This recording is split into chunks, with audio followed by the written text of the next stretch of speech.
किसी छोटे से गांव में राजू और सीता की शादी हुई। उनका जीवन पूरी तरह अलग था।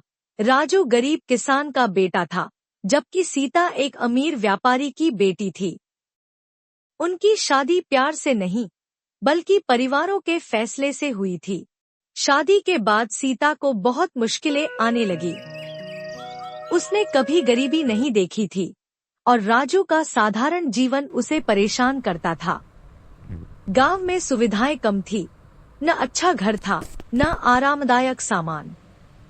दूसरी ओर राजू मेहनती और ईमानदार था।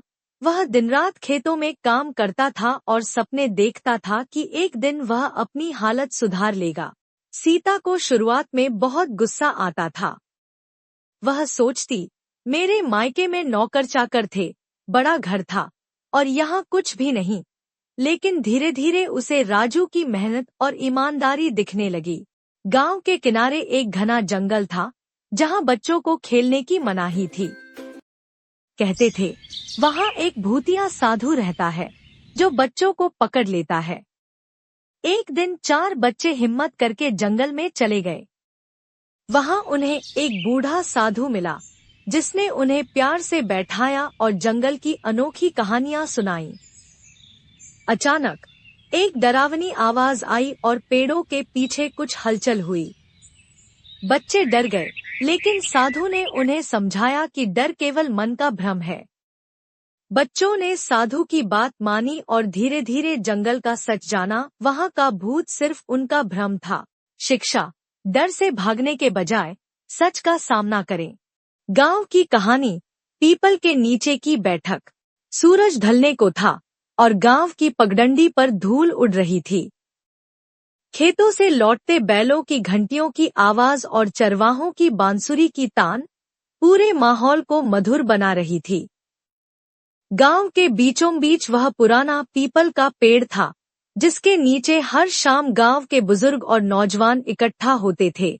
बूढ़े बाबा, जो सबसे ज्यादा अनुभवी थे, अपनी चिलम सुलगाते हुए कहानियों का पिटारा खोलते थे। बच्चे और युवा उनकी बातों को बड़े ध्यान से सुनते। उस दिन उन्होंने एक कहानी सुनाई, गांव के पुराने दिनों की। बहुत साल पहले बाबा ने कहना शुरू किया, जब यहाँ बिजली नहीं थी, तब गांव में एक अनोखा रिवाज था।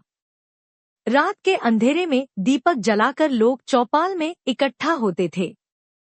हर कोई अपने घर से थोड़ा थोड़ा अनाज लाता और एक साथ भोजन पकता। साथ मिलकर खाने से प्रेम बढ़ता और कोई गरीब या अमीर नहीं रहता। युवाओं ने आश्चर्य से पूछा, फिर वो रिवाज क्यों खत्म हो गया? बाबा ने गहरी सांस लेते हुए कहा, समय के साथ लोग बदल गए। अब हर कोई अपने घर में बंद रहता है, मोबाइल में उलझा रहता है और गांव की चौपाल सूनी हो गई। लेकिन अगर तुम चाहो तो इस परंपरा को फिर से जिंदा कर सकते हो। बाबा की बातों ने गांव के युवाओं को सोचने पर मजबूर कर दिया। अगले ही दिन उन्होंने तय किया कि वे हर हफ्ते चौपाल में इकट्ठा होंगे, मिलजुल कर बात करेंगे और गांव की पुरानी परंपराओं को फिर से जीवित करेंगे। धीरे धीरे चौपाल की रौनक लौट आई और पीपल के नीचे की बैठक फिर से गांव की जान बन गई। अब वहां न सिर्फ कहानियां सुनाई जाती, बल्कि समस्याओं का हल भी खोजा जाता। गांव एक बार फिर अपने पुराने रूप में लौट आया, जहां प्यार, अपनापन और भाईचारा हर दिल में बसा था।